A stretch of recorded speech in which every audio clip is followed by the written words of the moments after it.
네, 우리 증시만 유독 대내외 악재에 아주 지지부진합니다. 어제는 뭐 대형주가 잠깐 반등하고 뭐 중소형주가 좀 많이 빠지면서 이제 드디어 수급이 아니면 시장의 매기가 아니면 투자자들의 관심이 대형주 쪽으로 오는 게 아니냐, 코스피 지수가 더 오르는 거 아니냐 했더니 오늘도 다시 반대의 모습을 보이고 있습니다. 자, 이런 문제들을 한번 짚어봐야 될 텐데 유진투자증권의 곽병렬 투자전략팀장, 네, 전화 연결해서 한번 좀 짚어보도록 하겠습니다. 안녕하십니까? 예, 안녕하십니까? 네, 이렇게 또 점심시간이 임박한 가운데 이렇게 전화 연결해 주셔서 너무너무 감사드립니다. 자, 어제 잠깐 그 대형주가 반짝 오르길래 이제 뭔가 달라지는 거 아니냐 이렇게 관심, 기대감이 좀 있었는데 오늘은 좀 그렇지 못한 모습을 일단은 오전 중에는 보이고 있습니다.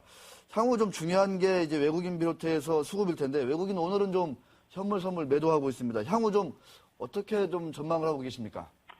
예, 어제 사실은 대형주 매기가 좀 이전됐던 부분들은 기본적으로 어제 일본 국채 금리가 급등을 했었습니다. 네. 기본적으로 일본이 국채 금리가 급등한다는 부분들은 아무래도 엔캐리 트레이드가 조금 활성화되기 어려운 부분이기 때문에 기본적으로 엔화 약세가 좀 속도 조절하는 거 아니냐라는 기대감들이 어제 대형주 쪽에서 많이 있었고, 특히 어제 뭐 자동차 부품주도 급등했던 부분들이 그런 현상 아주 잘 반영한 거라고 보시면 될 것 같고요. 네. 기본적으로 근데 또 하루 만에 엔화가 다시 또 102엔을 지금 뭐 뚫고 올라간 상황이기 때문에 네. 기본적으로 우리는 엔화의 영향을 조금 좋게 받았다가 또 나쁘게도 받았다고 하는 부분들이 계속 단기적으로 나타나고 있는 게 아닌가 그렇게 보고 있고요. 네. 오늘 뭐 중소형주들과 코스닥이 굉장히 좀 상대적으로 괜찮은 현상들은 어떻게 보면 엔화 여부에 따라서 조금씩 그 1일1비 하는 어떤 그런 국면에 좀 들어간 게 아닌가 저희는 좀 그렇게 보고 있습니다. 네, 알겠습니다. 환율 말씀해 주셨어요. 예. 자, 어제는 코스닥 시장에서 기관들이 한 1,000억 원 넘는 순매도를 보이면서 뭔가 좀 이제 이쪽 그 중소형주 수익률 게임을 어느 정도 좀 이제 그만두는 거 아니냐 이렇게 좀 관측이 되기도 했었는데 또 그렇지도 않다 이런 얘기도 들리고 있습니다. 자, 기관 투자가들 어떤 그 일부겠지만 그래도 이 중소형주 중심의 어떤 그 접근, 집중적인 투자 계속 좀 이어지는 걸로 보십니까? 아니면 조금 이제 많이 올랐기 때문에 차익 실현 쪽에 좀 무게를 둘까요? 어떻게 좀 파악하십니까? 예, 아무래도 중소형주들 같은 경우가 이미 한 반년 가까이 지금 많이 올라간 부분들이 분명히 있는 건 사실입니다. 그렇기 때문에 분명히 일부 기관 투자자들을 중심으로 해서는 조금 교체를 좀 해줘야 되는 게 아니냐라는 어떤 필요성들은 계속 제기가 되고 있는 상황인 것 같고요. 기본적으로 그렇지만 이제 대형주 쪽으로 매기가 옮겨가기 위해서는 사실 국내 기관 투자자들의 역할보다는 아마 외국인의 역할이 굉장히 클 거라고 생각이 되고, 네. 어차피 외국인들이 한국 주시장을 사는 패턴은 기본적으로 시가총액 상위 종목군에 집중하게 되어 있습니다. 네네. 기본적으로 뭐 ETF라든지 인덱스 수총하는 자금들이 많기 때문에 그렇다라고 말씀드릴 수 있을 것 같고요.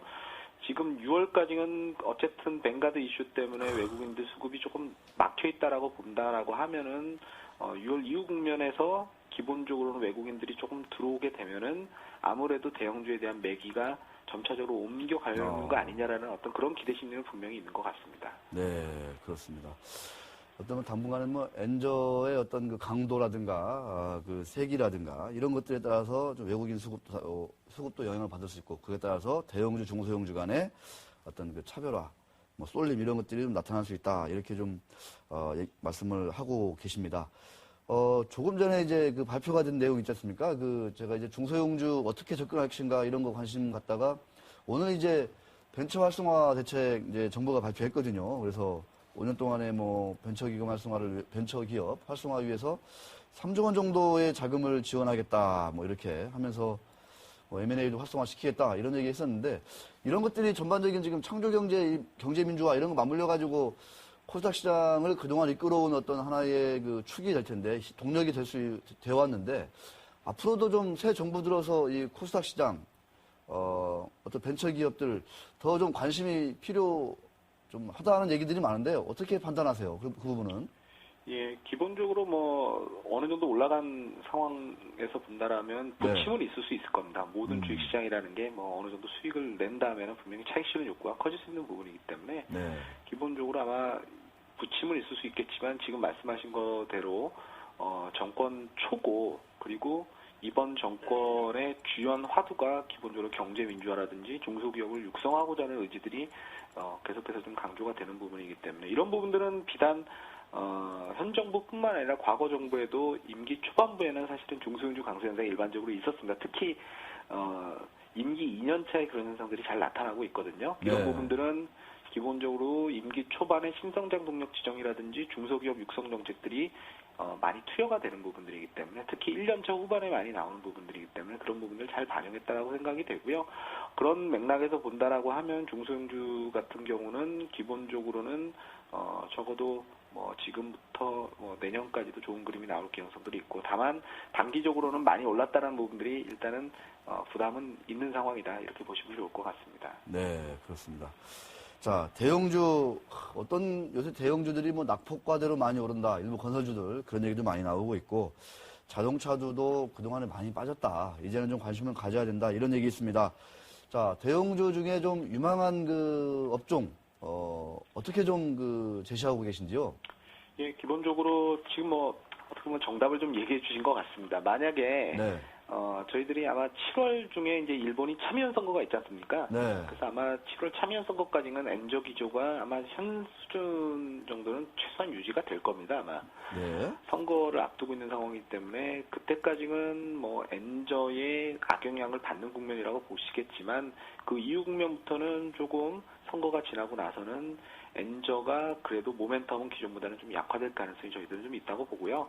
그런 맥락에서 보면은 자동차주 같은 경우가 아마 그 피해 때문에 굉장히 좀 안 좋았지만 이후 국면에는 오히려 모멘텀이 좀 둔화가 되게 되면은 네. 기본적으로 수혜를 받을 수 있을 거라고 저희들도 보고 있고요. 네. 그 다음에 중요하게 보는 대형주 전략 중에 하나는 어차피 우리가 지금 이제 추경이 결정이 됐지 않습니까? 네. 그리고 이제 빠르면은 5월 중에도 이제 조기 집행이 되는 부분으로 이제 결정이 되는 상황이기 때문에 기본적으로 과거에 추경을 한 이후에 우리 경제 지표가 이를 반영하는 거는 한 2, 3개월 정도 후에는 반응을 하거든요.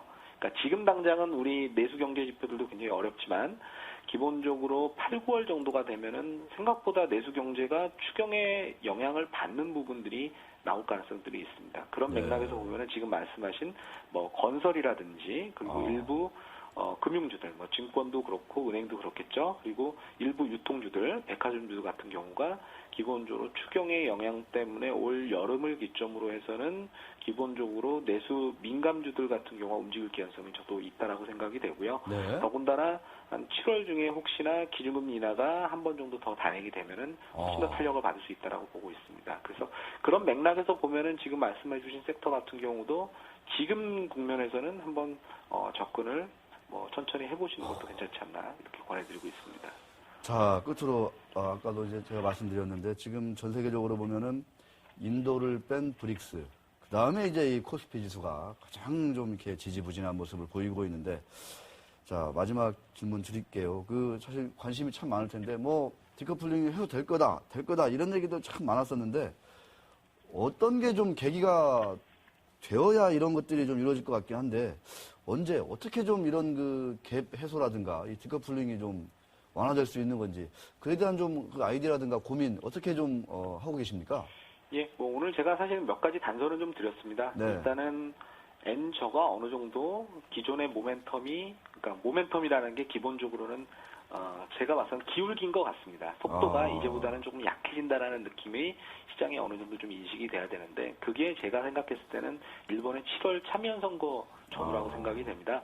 그래서 기본적으로 엔저가 이후 국면에서는 어떻게 보면 속도 조절이 된다라는 부분들이 좀 나와야지 아무래도 한국 증시에 대해서 외국인들이 좀 관심을 가질 수 있는 포인트가 될 거라고 생각이 되고요. 그리고 두 번째는 뱅가드 관련돼 있는 매물 물량이 기본적으로 6월 말에 지금 이제 다 종료가 됩니다. 그렇게 보면은 7월부터는 외국인 수급이 기조적으로 나빠지는 그림보다는 그래도 최악의 국면을 좀 지난 걸로 보셔도 되지 않나. 지금부터 아직 7월이라고 그러면 아직도 많이 남은 것 같지만 어쨌든 한 6월까지는 사실은 지금과 같은 굉장히 좀 어려운 부분들은 조금 감안을 하셔야 됐고요. 다만 하반기 들어서 좋아졌다는 그림을 좀 보시게 되면 중기적으로만 보면은 지금이 어떻게 보면 싸게 사실 수 있는 기회로 해석하셔도 되는 거 아닌가 이렇게 판단하고 있습니다. 네, 알겠습니다. 자, 바쁘신데 이렇게 전화 연결 너무너무 감사드리고 점심 맛있게 드십시오. 예, 고맙습니다. 네. 자, 역시 이제 참 우리 투자자분들이 좀 급해서 좀 뭐 문제이긴 한데, 지금 이제 5월 중순이면 6월 말, 7월 초까지는 뭐 엔저에 많이 휘둘릴 것 같고, 또 뱅가드 매물이 계속 나온다, 이런저런 얘기들이 나오면서 외국인 수급이 우리 좀 대형주들을 좀 많이 좀 누를 것 같다, 이렇게 말씀을 해 주셨는데, 그렇다면은 이제 여러 가지 벤처 활성화라든가 뭐 경제민주라든가 뭐 이런 거 가면은 일감 몰아주기 이런 거 이제 막고 있고, 그러면은 뭐 코스닥 시장이 되는 거 아니냐 보면 코스닥 시장은 또 비싸요. 이게 문제입니다, 이게. 그래서 이 시점에서는 어떻게 좀 전략을 잡아가야 될지 딱히 좀 길게 보면은 많이 빠진 대형주가 오히려 낫지 않느냐 이런 생각이 들기도 하는데, 우리 투자자분들 대형주에 대해서는 이만저만 좀 뭐랄까 실망과 뭐 여러 가지 좀 이렇게 안 좋은 기억들이 많으시죠. 특히 이제 펀드 투자하신 분들.